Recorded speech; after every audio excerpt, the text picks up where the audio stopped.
Welcome to Breaking Ties, Destination Divorce. This is your go-to source for practical advice and support while you go through the divorce process. Join us each weekday for a quick chat where we'll cover a variety of topics such as child custody, property division, and self-care. Together, we'll explore emotional, financial, and legal aspects of divorce and help you find the best path forward for you and your family. Here's your host and Certified Divorce Financial Analyst professional, Mike Fulkerson.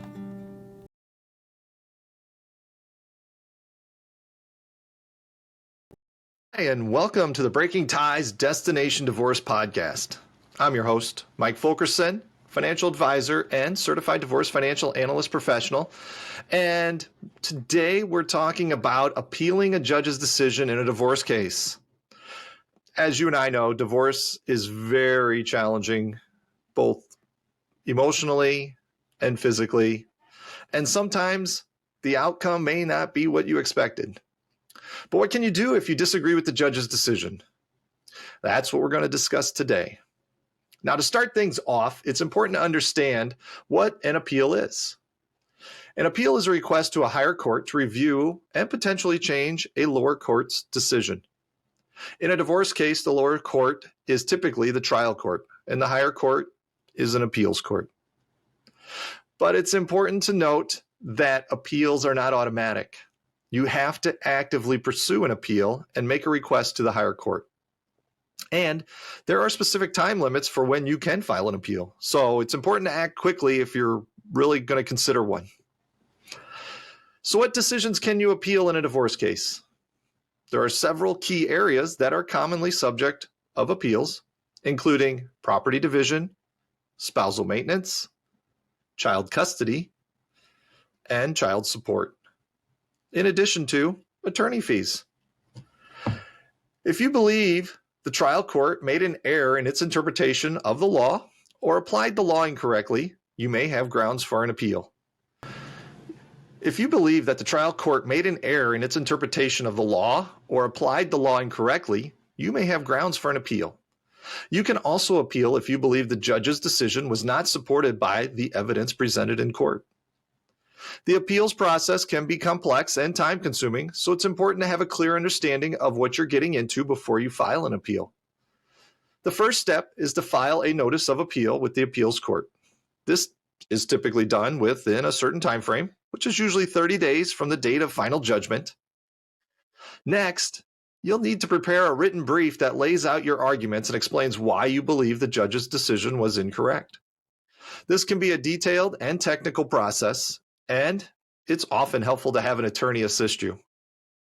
Finally, there may be an oral argument where you and your attorney will have the opportunity to present your case in person to the appeals court. So what should you consider when deciding whether to appeal a decision?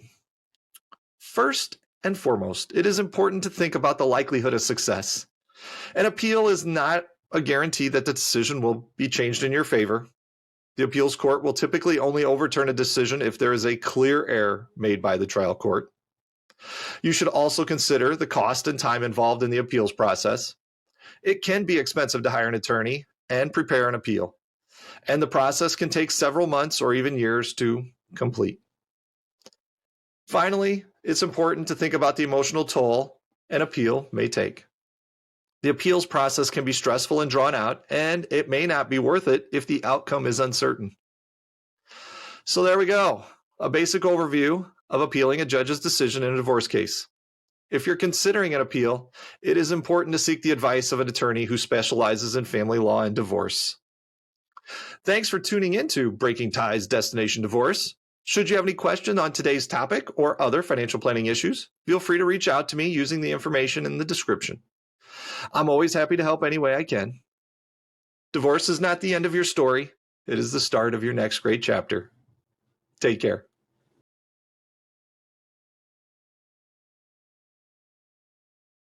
Hello, and welcome to another episode of Breaking Ties Destination Divorce.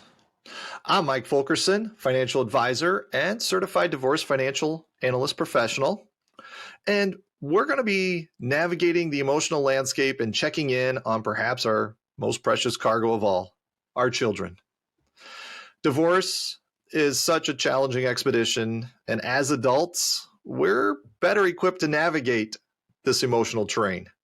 However, it's critical to remember that our children may not have the same emotional compass. Checking in on their well-being is not just a pit stop. It is an ongoing commitment through the process. So where do we start? First, acknowledge that every child reacts differently to divorce. Some may express their feelings openly, while others may internalize their emotions. Be attuned to these differences and meet your children where they are emotionally. Communication becomes the lifeline in this journey. Regular, open conversations create a safe space for your children to express their thoughts and feelings. Encourage them to share their concerns and listen actively without judgment. Sometimes it's the unspoken words that reveal the most. It's essential to check in on your children's emotional state regularly. Divorce is a process, not an event, and their emotions may evolve over the time frame. Create a routine where you discuss how they're feeling, what's on their minds, and address any concerns or misconceptions they may have about the divorce. Don't be afraid to involve professionals in this expedition. Therapists and counselors can provide a safe space for your children to explore their emotions with a neutral third party. This can be especially beneficial if they are reluctant to share their feelings directly with you or your ex-spouse. Remember, consistency is the compass that guides children through the turbulence of divorce. Maintaining a routine and stable environment as much as possible can provide a sense of security. Ensuring that both parents are on the same page regarding rules, expectations, and co-parenting strategies. Empathy in understanding your children's emotional landscape is very important. Put yourself in their shoes and validate their feelings. Let them know it's okay to feel a wide range of emotions that doesn't really change your love for them at all. And here's a crucial checkpoint: self-care. As parents, it's easy to get consumed by the divorce process. But taking care of your emotional well-being ensures that you have the resilience to support your children. Be a model for healthy coping mechanisms and emphasize the importance of self-care to your kids. In conclusion, checking on your children's emotional well-being during the divorce process is not just a destination, it's an ongoing journey. By fostering open communication, seeking professional support when needed, maintaining consistency, and practicing empathy, you can help children navigate this challenging terrain. Thank you for joining me on this episode of Breaking Ties Destination Divorce. Should you have any questions on today's topic or other financial planning issues, feel free to contact me using the information in the description. Divorce is not the end of your story. It is the start of your next great chapter. Until next time, take care of yourselves and your family.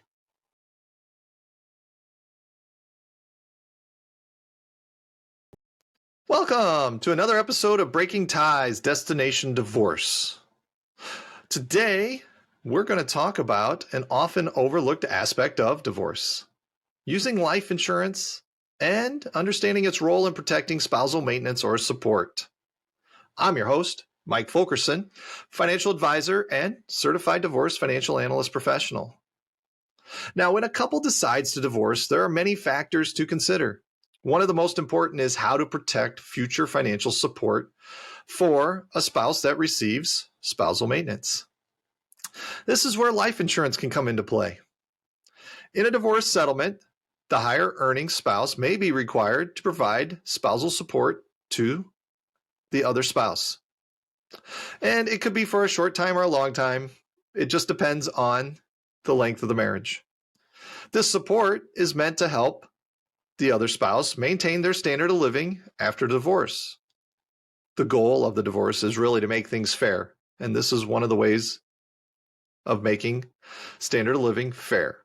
However, if the paying spouse were to pass away during the period in which they're obligated to provide spousal maintenance, there would be no way to ensure that the other spouse continues to receive that support. This is where life insurance comes in. By purchasing a life insurance policy, the paying spouse can guarantee that their death won't leave the other spouse without financial support. The death benefit from the policy can be designated to the other spouse, ensuring that they continue to receive the support they need. But why use life insurance instead of other forms of protection? One advantage is that life insurance benefits are paid tax-free. This means that the full death benefit will be received by the other spouse without any reductions for taxes. Additionally, life insurance is relatively low cost, and it provides a significant death benefit. This can help the other spouse maintain their standard of living, even after the paying spouse is no longer there to provide support. In conclusion, life insurance can be an important tool for protecting spousal support in the event of a divorce. By guaranteeing that the other spouse will continue to receive support, life insurance can provide peace of mind for both parties. If you're facing a divorce and want to ensure your financial future is secure, consider using insurance as a part of your settlement agreement.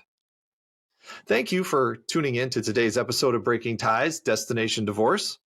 Should you have any questions on today's topic or other financial planning issues, don't hesitate to reach out to me. My contact information is in the podcast information.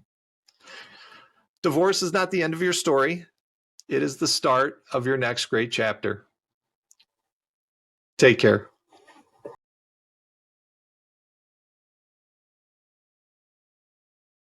Hi, and welcome back to another episode of Breaking Ties, Destination Divorce. I'm your host, Mike Fulkerson, financial advisor and certified divorce financial analyst professional. And today we're going to talk about why you shouldn't use a QDRO to divide an IRA when getting divorced. When it comes to divorce, dividing assets can be a complicated process, especially when it comes to retirement accounts. One option that's often mentioned is using a QDRO, or Qualified Domestic Relations Order, to divide an IRA. But is that the best option for everyone? To start, let's talk about what a QDRO actually is. A QDRO is a court order that allows one spouse to receive a portion of the other spouse's retirement account, such as a 401k or an IRA, as part of the divorce settlement. The order is used to divide the assets in a way that meets the requirements of federal law and the terms of the plan. So why wouldn't you use a QDRO to divide an IRA in divorce? Well, there's a few key reasons to consider. First, it's important to remember that a QDRO is a court order, which means it's legally binding. That means if you use a QDRO to divide your IRA, you'll be stuck with the terms of the order, even if you change your mind later on. Second, a QDRO can be expensive. There are administrative fees and legal fees associated with preparing and processing a QDRO, which can add up quickly. This is especially true if your divorce is a contentious one and your case ends up in court. Third, using a QDRO to divide an IRA can also be complicated. There are specific rules and requirements that must be followed in order for the order to be valid. And failing to follow these rules can have serious consequences, including tax penalties and other financial problems. So, what are some alternative options to consider when dividing an IRA during a divorce? One option is to simply divide the account equally between the two spouses and let them each manage their own portion going forward. This can be a simple and straightforward option that avoids the cost and complexity of a QDRO. Another option is to transfer the assets from one spouse's IRA to the other spouse's IRA without going through the court system. This can be a good choice if both spouses are able to agree on the terms of the transfer and if the transfer is done correctly to avoid any tax penalties. So there you have it, a few reasons why you might not want to use a QDRO to divide an IRA during a divorce. As always, it's important to seek the advice of a financial professional before making any decisions about your assets. Thanks for listening to Breaking Ties, Destination Divorce. Should you have any questions on today's topic or other financial planning issues, you can reach me via email or call, and my contact information is over in the description. Divorce is not the end of your story. It is the start of your next great chapter. Until next time, take care.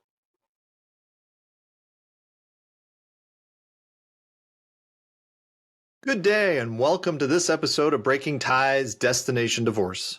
I'm your host, Mike Fulkerson, financial advisor and Certified Divorce Financial Analyst professional. Let's look at the topic today of what is a pro se divorce. If you're going through a divorce, you may have heard the term pro se being used. But what exactly does it mean? Pro se is a Latin term that means for oneself. In the context of a divorce, a pro se divorce refers to a situation where one party chooses to represent themselves in the divorce proceedings rather than hiring an attorney. While a pro se divorce may seem like a most cost-effective option, it's important to understand that representing yourself in a divorce can be complex and it's a challenging process. Divorce proceedings involve many complex legal issues, and it's critical to have a solid understanding of the laws and procedures in your state. Additionally, a pro se divorce may also take longer to resolve than a divorce where both parties have representation. This is because the individual representing themselves may not have a complete understanding of the legal system and may make mistakes or take longer to complete the necessary steps in the process. That being said, there are certain circumstances where a pro se divorce may be appropriate. For example, if you and your spouse have a relatively simple divorce with few assets or children involved, representing yourself in the divorce proceedings may be a viable option. It's important to note, however, that even in simple divorce cases, there are many forms and documents that must be completed correctly in order to ensure a smooth process. If you're considering a pro se divorce, it's a good idea to educate yourself on the laws and procedures for your state and seek the guidance of a legal expert if necessary. In conclusion, a pro se divorce is a situation where one party chooses to represent themselves in the divorce proceedings. While it may seem like a cost-effective option, it's important to understand that divorce proceedings can be complex and challenging, and you're going to want to have a solid understanding of the laws and procedures in your state. Thank you for tuning into this episode of Breaking Ties Destination Divorce. Should you have any questions on today's topic or other financial planning issues, feel free to contact me using my information in the podcast. Happy to help. Divorce is not the end of your story. It is the start of your next great chapter. Have a great day. We want to thank you for listening to this episode of Breaking Ties Destination Divorce with Mike Fulkerson. For questions, please reach out to Mike via email in the description or give him a shout at 630-444-1410. Remember to subscribe, like, and follow.